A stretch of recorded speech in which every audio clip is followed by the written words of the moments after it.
이 시간 은혜 받으실 말씀은 마태복음 1장 18절에서 23절까지 말씀 공보경 집사님이 봉독해 주십니다. 예수 그리스도의 나심은 이러하니라. 그의 어머니 마리아가 요셉과 약혼하고 동거하기 전에 성령으로 잉태된 것이 나타났더니 그의 남편 요셉은 의로운 사람이라. 그를 드러내지 아니하고 가만히 끊고자 하여 이 일을 생각할 때에 주의 사자가 현명하여 이르되 다윗의 자손 요셉아 내 마리아 데려오기를 무서워하지 말라. 그에게 잉태된 자는 성령으로 된 것이라. 아들을 낳으리니 이름을 예수라 하라. 이는 그가 자기 백성을 그들의 죄에서 구원할 자이심이라 하니라. 이 모든 일이 된 것은 주께서 선지자로 하신 말씀을 이루려 하심이니 이르시되 보라 처녀가 잉태하여 아들을 낳을 것이요 그의 이름은 임마누엘이라 하리라 하셨으니 이를 번역한즉 하나님이 우리와 함께 계시다 함이라. 아멘. 아멘. 자, 오늘 제목은 예수님 이야기입니다. 우리 어린이들과 함께 오늘 예배드려서 우리 어린이들이 좀 이야기 쉽도록 예수님 이야기. 우리 오늘 어린 찬양대들 찬양 아주 은혜롭게 잘하셨어요. 오늘은 대림절, 대강절 첫 번째 주일입니다. 한자로 기다릴 때자, 이말림자, 절기절자죠. 예수님의 재림을 기다리는 절기다 해서 대림절이라고 하고 또 대강절이라고 부르기도 합니다. 강도 이말 강자죠. 하강할 때 강자죠. 똑같은 의미입니다.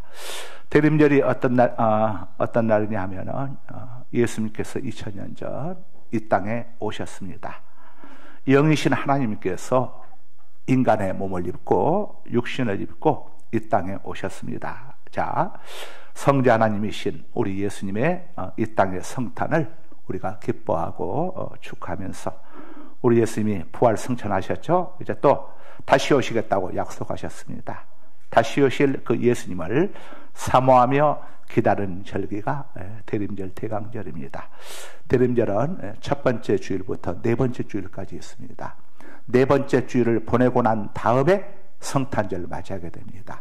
12월 달에 네 번째 주일을 지나기 전에 성탄절이 들어오는 날이 있는데 그때는 11월 마지막 주일이 대림절 대강절 첫 번째 주일이 되는 거죠. 우리 예수님이 땅에 오신 이유가 있습니다. 목적이 있습니다. 그 목적은 죄인된 우리들을 죄와 사망에서 구원해 주시기 위해서 예수님이 땅에 오셨습니다. 이 세상에 구원이 필요하지 않은 사람은 아무도 없습니다. 우리 온유에게도 필요하고 진리에게도 필요하고 빼빼로데에게 선물 잘 받았어요. 우리 유진이에게도 다 필요하고 누구에게나 필요하죠. 자, 왜냐? 우리 모두는 죄인이기 때문입니다. 로마서 3장 10절입니다. 기록된 바 의인은 없나니 하나도 없으며. 예, 이 세상에 의인은 하나도 없다 이겁니다. 다 죄인이다 이겁니다. 죄인은 어떻게 됩니까? 자기 죄값을 해결하지 못하게 되면은 사망을 피할 수가 없습니다.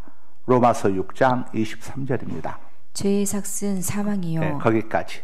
네, 죄의 값은 사망이다 이겁니다. 그럼 사망이 무엇입니까?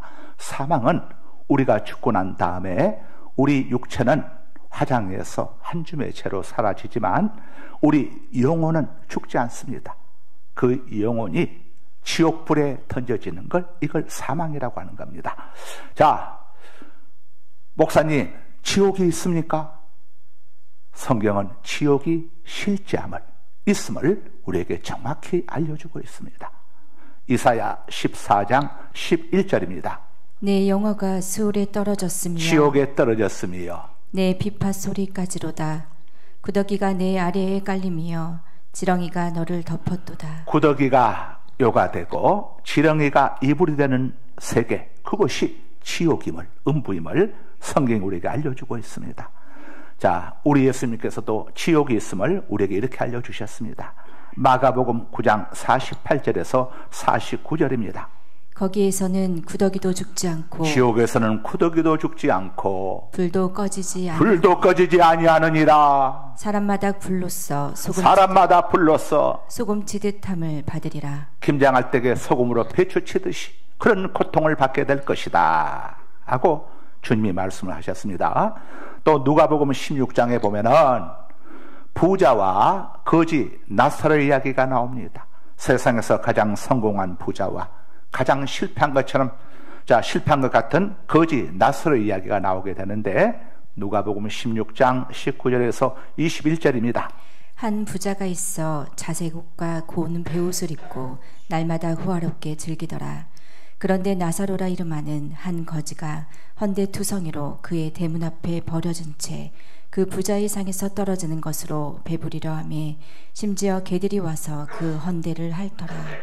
자, 세상에서 가장 성공하고 날마다 호화로운 잔치를 베풀 정도로 부유했던 부자하고 가족도 없고 아내도 없고 자식도 없이 고통 속에 사는 거지 나사로, 세상에서 가장 실패한 사람처럼 보였습니다. 그러나 인생의 성공과 실패는 이 땅에서 결정되는 게 아니고 죽고 난 다음에 결정이 되는 것입니다. 세월이 흘렀습니다. 거지 나사로도 죽었고 부자도 죽었습니다. 부자라고 안 죽는 게 아니고 때가 되면 부자도 죽고 왕도 죽고 다 죽는 것이죠. 죽은 나사로는 낙원 천국으로 들어갔는데 부자는 음부 지옥으로 떨어졌습니다. 우리가 몸이 죽는다고 해서 모든 것이 끝나는 게 아닙니다. 육체는 서두에 이야기한 것처럼 화장해서 흙에서 왔으니 흙으로 돌아가지만 우리 영혼은 지옥과 천국으로 나뉘어지게 됩니다. 히브리서 9장 27절입니다. 한 번 죽는 것은 사람에게 정해진 것이요 모든 사람은 때가 되면 죽는 법이다. 그 후에는 심판이 있으리니 죽고 난 다음에는 심판, 천국과 지옥으로 갈라지는 분리 심판이 있을 것이다. 성경이 이렇게 우리가 알려주고 있습니다. 성경은 하나님의 말씀이죠. 사람이 죽고 나면은 두 군데 중에 한 군데를 가야 합니다. 자기가 선택해서 가는 게 아니고 그때는 본인의 선택과는 전혀 상관없이 심판주이신 예수님의 심판에 따라 가지고 낙원과 음부로 천국과 지옥으로 갈라지는 것이죠. 성경은 천국과 지옥이 있음을 누가복음 16장에서도 우리에게 또 알려주고 있습니다. 누가복음 16장 22절에서 23절입니다. 이에 그 거지가 죽어 천사들에게 받들려 아브라함의 품에 들어가고 천국에 들어가고 부자도 죽어 장사되매 몸은 장사되고 그가 음부에서 고통 중에 눈을 들어 멀리 그의 영혼이 지옥에서 불꽃 가운데 고통 속에서 아브라함과 그의 품에 있는 나사로를 보고 아멘.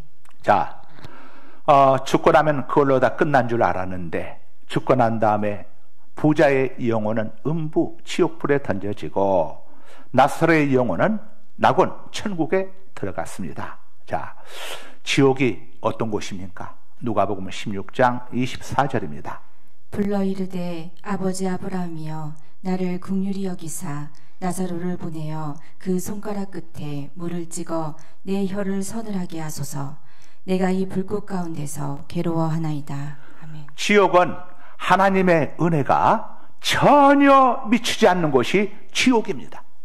물 한 방울도 구할 수 없는 곳이 지옥입니다. 지옥에서는 뜨거운 불못 속에서 그 영혼이 고통당하는 곳, 그곳이 지옥입니다. 기한이 없어요. 한 번 들어가면 나올 수가 없어요. 지옥 갔다가 나온 사람 본 적 있나요? 없어요. 영원히 고통 속에 살아야 합니다. 지옥은 이렇게 무서운 세계입니다.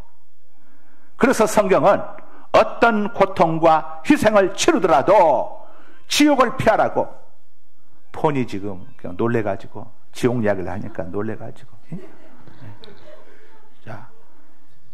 예수님이 이렇게 말씀을 하십니다. 마가복음 9장 43절입니다. 만일 내 손이 너를 범죄하게 하거든 찍어버리라. 장애인으로 영생에 들어가는 것이 두 손을 가지고 지옥 곧 꺼지지 않는 불에 들어가는 것보다 나으니라. 47절입니다. 만일 내 눈이 너를 범죄하게 하거든 빼버리라. 한 눈으로 하나님의 나라에 들어가는 것이 두 눈을 가지고 지옥에 던져지는 것보다 나으니라. 예수님 말씀하시기를 만약에 네 손이 범죄하게 된다면 두 손 가지고 지옥 들어가는 것보다 한 손을 잘라버리고 지옥 들어가지 않는 것이 낫다. 왜냐? 지옥은 너무도 고통스러운 것이니까. 두 눈이 범죄하거든 한쪽 눈을 빼버리고 지옥 들어가지 않는 것이 두 눈 가지고 지옥 들어가는 것보다 나을 것이다. 왜냐? 지옥이 너무너무 고통스러운 것이니까. 이건 죄지면 진짜로 눈 빼고 손 자르고 다리 자르라고 하는 의미가 아니고, 그만큼 지옥이 고통스러운 것이니까 어떻게 해서든지 지옥을 피하라는 강조법으로 이야기하는 거예요. 어린이들 알았죠? 엄마 내 눈 빼야 해 하면 안 돼. 강조법으로 이야기하는 거예요. 강조하기 위해서. 하나님, 예를 들어서 엄마가 우리 애지한테 애지야 너 왜 지난 주일날 교회 안 왔어? 애지가 뭐 이렇게 저렇게 이유가 있겠죠. 너 한 번만 더 주일 결석하면 엄마 딸 안 할 거야? 라고 이렇게 했을 때에 우리 애지가 그런데 또 땡땡이를 한번 쳤어요. 우리 엄마가 이제 우리 엄마 딸 안 한다고 했는데 나는 이제 우리 집도 들어갈 수 없겠구나. 그러면 안 되고 주일을 잘 지키라는 것을 우리 애지에게 엄마가 강조법으로 이야기한 거야. 엄마 딸은 영원한 엄마 딸, 예쁘고 지혜로운 애지지. 자, 지옥을 피하고 천국에 들어가려면 여러분 어떻게 하겠습니까? 죄값을 다 갚아야 합니다. 죄값 치르지 않으면 안 됩니다. 사람이 범죄하게 되면 감옥을 가야 합니다. 감옥 가는 이유가 뭡니까? 자기 죄값을 치르기 위해서 가야 하는 겁니다. 세월이 흘러 자기 죄값을 다 치르고 나면 법무부로부터 석방 통지서가 내립니다. 당신은 이제 모든 죄값을 치루었습니다. 그래서 석방되는 겁니다. 범죄자가 감옥에서 석방되는 것은 죄값을 다 치렀다고 하는 대한민국 법무부가 주는 영수증이죠. 자, 그러면 감옥에 안 들어갈 수 있는 방법은 아예 없을까요? 죄를 지었지만 감옥에 안 들어갈 수 있는 방법은 없을까요? 있어요. 어떻게 있습니까? 재판장이 무죄 선고하면 감옥에 안 들어가는 겁니다. 아무리 큰 죄를 저질러서도 재판장이 무죄 선고하면 감옥에 안 들어가는 거예요. 자, 마찬가지로 사람들이 지옥에 들어가지 않는 길이 있습니다. 그것은 하늘의 재판장이신 우리 예수님께서 무죄 선언하시면 안 들어가는 거예요. 하나님께서 천국과 지옥에 대한 심판 권한을 예수님께 다 맡기셨기 때문이에요. 요한복음 5장 22절에서 23절입니다. 아버지께서 아무도 심판하지 아니하시고 심판을 다 아들에게 맡기셨으니 지옥과 천국의 심판을 다 아들 예수님께 맡기셨으니 이는 모든 사람으로 아버지를 공경하는 것 하나님 같이 아버지를 공경하는 것 같이 아들을 공경하게 하려 예수님을 하심이라. 공경하게 하려 하심이라. 아들을 공경하지 아니하는 예수님을 공경하지 아니하는 자는 그를 보내신 아버지도 공경하지 아들을 보내신 아버지 하나님도 공경하지 아니하니라. 그러니까 하나님을 섬긴다고 하면서 예수님을 공경하지 않거나 믿지 않으면 전부 다 하나님이 인정하지 않는다 이겁니다. 하나님께서는 사람들을 지옥에 보내실 수도 있고 천국에 보내실 수도 있는 이 고난을 누구에게 맡겨주셨냐? 예수님께 맡겨주셨습니다. 그래서 우리는 예수님과 어떻게 해서든지 간에 관계가 좋아야 해요. 요한복음 3장 16절입니다. 하나님이 세상을 이처럼 사랑하사 독생자를 주셨으니 이는 그를 믿는 자마다 멸망하지 않고 영생을 얻게 하려 하심이라. 화면 띄워주세요. 하나님이 이 세상 사람들을 독생자를 십자가에 못 박혀 죽이시기까지 생명을 내어주시기까지 사랑하셨으니 이는 그를 예수님을 믿는 자마다 예수님과 좋은 관계를 맺는 자마다 멸망하지 않고 지옥불에 던져지지 아니하고 영생 천국에서 영원한 행복을 누리게 하려 하심이라. 자, 믿음이라고 하는 것은 관계를 이야기합니다. 예수님을 믿는다고 하는 것은 예수님과 좋은 관계를 맺는 거예요. 예수님 마음을 아프게 하는 일을 하지 않고 예수님을 기쁘시게 하는 일을 하는 사람이 믿음의 사람이고 믿음 좋은 사람인 겁니다. 세상에서도 재판장과 관계가 좋으면 유죄가 무죄가 되기도 합니다. 재판장이 봐주고 싶은 사람에게는 죄가 있어도 무죄라고 판결을 내리는 거예요. 판결은 재판장의 고유 권한이기 때문에 사람들이 어떻게 이런 재판을, 이런 판결을 내릴 수가 있어? 이건 말도 안 되는 판결이야. 그렇게 불평과 이견들을 제기할 수는 있지만은, 그러나 한 번 내려진 판결이 바뀌어지지는 않습니다. 물론 세상에서는 2심이 있고 3심이 있으니까 또 2심, 3심. 그러나 대법원에서 판결 나게 되면 누구도 바꿀 수가 없어요. 그래서 재판장의 권한으로 사람을 살리기도 하고 죽이기도 합니다. 죄인에게 무죄를 선고하기도 하고, 또 죄가 없는 사람에게 판결 잘못해서 유죄를 선고하기도 하는 거예요. 죄가 없는데 사형을 선고하기도 하는 겁니다. 세상에서는 재판을 잘못하는 재판장들이 참 많습니다. 그러나 하늘의 재판장이신 우리 예수님은 절대 실수하지 않습니다. 정확하게 재판하십니다. 예수님은 전지전능하신 하나님이시기 때문입니다. 우리 예수님은 공정하십니다. 그래서 죄는 절대 미꾸라지처럼 빠져나가지 못합니다. 아무리 많은 뇌물 썼다고 하더라도 빠져나가지 못합니다. 우리 예수님은 공정하신 하나님이시기 때문입니다. 또한 우리 하나님은 사랑의 하나님이십니다. 그래서 예수님께서는 마땅히 유죄 판결을 받고 지옥불에 던져지지 할 우리들을 불쌍히 여기셔서 우리의 죄값을 대신 치루어 주시고 우리를 지옥불에서 구원해 주시기 위하여 이 땅에 내려오신 겁니다. 그날이 바로 성탄절인 겁니다. 그리고 갈보리 십자가에서 우리의 죄값을 치루어 주시기 위해서 우리 대신 죽으셨어요. 예수님은 하나님이시기 때문에 죄가 없습니다. 그러나 인간의 몸을 입고 이 땅에 오시는 것은 우리의 죄값을 대신해서 고난받고 죽으시기 위하여 이 땅에 내려오신 겁니다. 우리들이 두 손으로 지은 죄 때문에 양손에 대못이 박히셨고, 우리들이 두 발로 가서는 안 될 곳들을 찾아다니며 지은 죄 때문에 양발에 대못이 박히셨고, 우리들이 머리로 지은 죄 때문에 머리에 가시관을 쓰시고 그 가시로 인해서 예수님의 머리에서 붉은 피가 뚝뚝 떨어지셨습니다. 우리들이 마음으로 지은 죄 때문에 옆구리가 창에 찔리셔야 했고 물과 피를 다 쏟아내셨습니다. 우리의 죄값을 다 치르신 겁니다. 그리고 예수님은 마지막 순간에 이렇게 지셨습니다. 요한복음 19장 30절입니다. 예수께서 신 포도주를 받으신 후에 이르시되 다 이루었다 하시고 머리를 숙이고 영원히 떠나가시니라. 다 내가 너희들의 죄값을 다 치루었노라. 내가 너희의 죄값을 다 갚아주었노라. 이렇게 말씀을 하셨습니다. 우리들의 죄값을 다 청산해 주셨다는 겁니다. 예수님께서 왜 이처럼 처절한 고난을 받고 죽으셨습니까? 우리들의 두 손과 두 발과 우리의 머리와 마음으로 지은 이 죄값을 다 그 죄값을 청산해 주시기 위해서, 완벽하게 청산해 주시기 위해서 우리 예수님은 이렇게 처절한 고난을 받고 우리를 대신하여 죽으신 겁니다.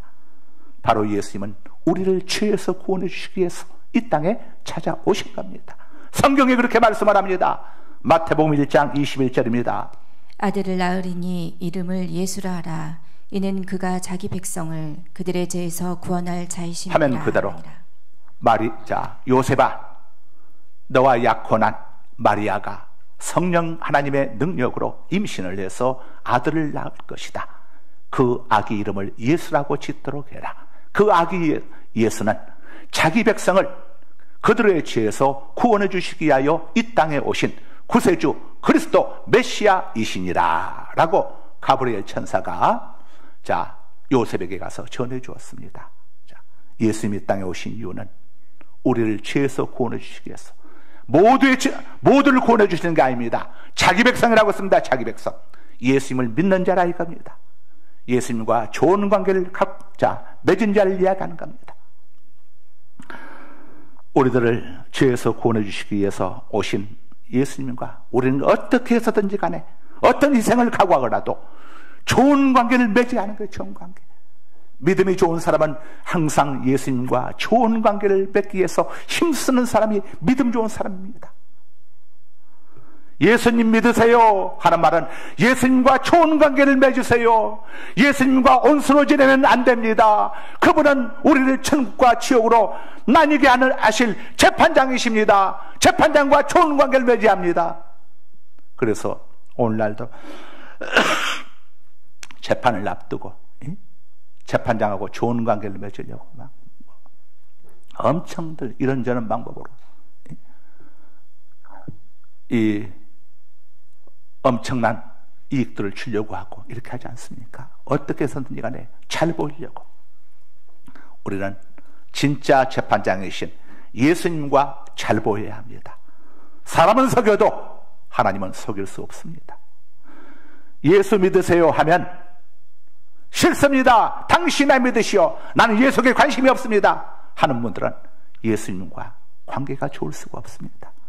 그러나 아무리 못되고 흉측하고 사람을 죽이는 강도라도 마지막 순간에라도 저는 예수님과 좋은 관계를 맺고 싶습니다. 예수님 죄를 용서해 주세요 하는 사람은 우리 예수님께서 바다를 먹물 삼고 하늘을 두루마리 삼아도 기록할 수 없는 그 어마어마한 사랑을 하신 우리 예수님께서 그 죄인을 용서해 주시고 천국으로 데리고 들어가십니다.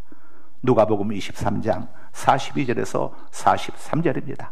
이르되 예수여 당신의 나라에 임하실 때에 나를 기억하소서 하니 예수께서 이르시되 내가 진실로 내게 이르노니 오늘 내가 나와 함께 낙원에 있으리라 하시니라. 아멘. 아멘.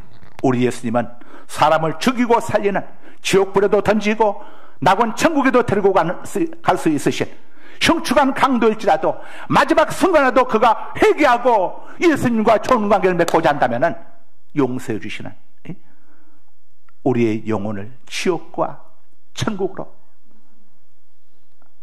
분리하실 수 있는 이런 재판장이시고 전능하신 하나님이신 겁니다.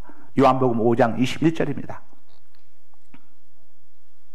아버지께서 죽은 자들을 일으켜 살리심같이 아들도 자기가 원하는 자들을 살리느니라. 네. 우리 예수님도 예수님이 원하는 자들, 살리고 싶은 자들 다 살려주시는 거예요.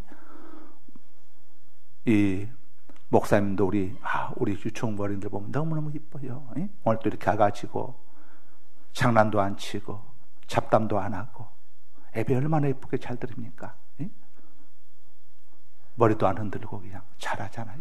얘들 예배 잘 들잖아요. 자, 세상 법정에서 재판장이 유죄가 분명한 사람에게 무죄를 선고하면 국민들이 분개합니다. 왜 죄인에게 죄값을 묻지 않고 무죄를 선고했느냐고 분개합니다. 그런데 예수님이 흉측한 강도에게 무죄를 선고하신 데 대해서 왜 온수마귀가 항의도 하지 못하고 하나님께 자, 세상이 잠잠했습니까? 그것은 예수님께서 십자가에서 흉측한 강도를 포함한 우리의 죄값을 다 치러주셨기 때문에 누구도 예수님의 판결에 대해서는 이의를 제기할 수가 없습니다. 우리 예수님이 그 죄값을 다 청산해 주셨으니까. 죄값을 청산해야 할 사람이 청산하지 않았을 때에 공의롭지 못한 세상이라고 하고 무전유죄, 유전무죄라고 하지만은 그러나 죄값을 다 청산하게 되면 아무도 거기에 대해서 이유를 제기할 수 없듯이 우리 예수님이 우리의 죄값을 다 청산해 주셨기 때문에 어떤 온수마귀도 우리를 향하여 저 떠든 저 아이, 저 아무개, 저 누구 그냥 놔둬도 됩니까? 내가 저 아이의 모든 죄값, 저 사람의 모든 죄값을 다 치러주셨단다. 다 치러왔단다. 예수님 우리 죄값을 다 치러주셨기 때문에. 그래서 여러분들, 우리 성도님들은 과거의 죄에 매지 마세요. 생각도 하지 마세요. 하나님도 기억도 안 하시는데 여러분이 기억하고 속썩여 하십니까? 이사야 43장 56절에 나 곧 나 여호와는 나를 위하여 내 죄를 도말하는 자니 다시는 너희 죄를 기억도 아니하리라. 하나님이 기억도 안 하시는데 여러분이 자꾸 기억하시고 남의 지난 것 여러분들이 거론할 필요도 없고 내가 기억할 필요도 없습니다. 용서해주신 주님 은혜에 감사하면서 여러분이 이제부터 주님이 기뻐하시는 삶을 살아가면 되는 겁니다. 자, 우리 예수님께서 십자가에서 치르신 죄값이 모든 사람에게 무조건 적용되는 건 아니라고 했습니다. 예수님을 믿는 사람들, 예수님과 관계가 좋은 사람들에게만 적용되는 거예요. 요한복음 5장 24절입니다. 내가 진실로 진실로 너희에게 이르노니 내 말을 듣고 또 나 보내신 이를 믿는 자는 나와 좋은 관계를 가진 자는 영생을 얻었고 천국을 얻었고 심판에 이르지 아니하나니 심판을 받지 아니하나니 사망에서 지옥에서 천국으로 옮겼느니라. 예. 자, 그래서 예수님과 어떻게 해서든 간에 좋은 관계를 맺어야 합니다. 다른 목사님 꼭 예수님과만 좋은 관계 맺어야 합니까? 당연하지. 다른 사람은 안 됩니까? 안 돼. 왜? 천국 가는 길이 하나님께서 오직 예수님을 통해서만 천국 갈 수 있도록 우리에게 알려주셨으니까, 그렇게 하나님의 법을 정하셨으니까. 요한복음 14장 6절입니다. 예수께서 이르시되 내가 곧 길이요 진리요 생명이니 나로 말미암지 않고는 아버지께로 올 자가 없느니라. 예수님을 통하지 않고는 하나님께로 갈 자가 없다 이겁니다. 인간의 도덕과 수양과 어떤 선행을 통하여, 공로를 통하여 천국 가는 것이 아니라 예수님의 보혈의 공로, 대속의 공로를 통하여 천국 들어가는 것임을 성경으로 이렇게 정확히 알려주고 있어. 아니 목사님, 부처님도 훌륭하시고 마음메트도 훌륭하시고 공자님도 훌륭하시고 다 성인이라고 하는데 그분들과 좋은 관계 가지면 안 됩니까? 안 돼. 그들은 우리와 똑같은 인간. 모든 인간은 죄인이라고, 죄인이라고 했죠. 자, 그러면 예수님만이 가능합니까? 예수님은 하나님의 아들이시니까, 하나님이시니까. 호랑이의 아들은 호랑이, 사람의 아들은 사람, 하나님의 아들은 하나님. 우리 예수님은 하나님이시니까. 예수님이 하나님이시라고 하는 증거가 어디에 있습니까? 성경의 이적과 기적을 통해서도 알려주고 있지만 더 정확하니 가브리엘 천사가 예수님이 하나님이심을 우리에게 알려주셨습니다. 마태복음 1장 23절입니다. 보라, 처녀가 잉태하여 아들을 낳을 것이요 그의 이름은 임마누엘이라 하리라 하셨으니 이를 번역한즉 하나님이 우리와 함께 계시다 함이라. 아멘. 자, 요셉아, 화면 띄워주세요. 요셉아, 구약 성경에 방금 앞에 마태복음 1장 23절, 구약 성경에 처녀가 잉태하여 아들을 낳을 것이요 그의 이름을 임마누엘이라고 이사야 선지자가 외치지 않았더냐. 이것을 번역하자면은 그 처녀가, 마리아가 임신해서 낳은 아들은 하나님이 우리와 함께 계시기 위하여 이 땅에 오신 분이시다는 그 의미란다 하는 것을, 자, 이 가브리엘 천사가 요셉에게 알려준 겁니다.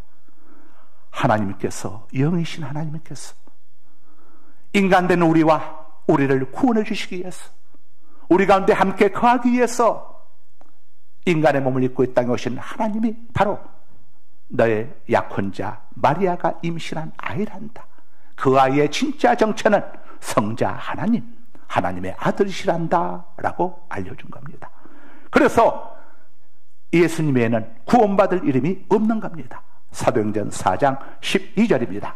다른 이로서는 구원을 받을 수 없나니 저나 사람 중에 구원을 받을 만한 다른 이름을 우리에게 주신 일이 없음이라 하였더라. 아멘. 아멘. 할렐루야.